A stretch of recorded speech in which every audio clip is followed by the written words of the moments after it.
Atėjo laikas atsisveikinti su MOVA. Šiandien mes jį išinstaliuosime ir rytoj dėsime naują robotą. Koks tai bus, sužinosite šiek tiek vėliau.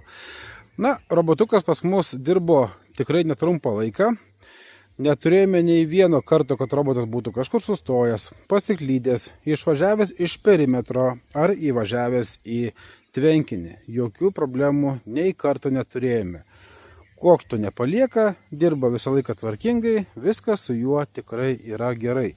Taip kad jeigu reikia lazerinio vejos roboto iki 6 arba iki 10 arų, nes yra 2 versijos jų, tikrai puikus sprendimas. Nereikia kelti jokių GPS antenų, nereikia rūpintis ryšio palaikymu su stotele ar su savo antena.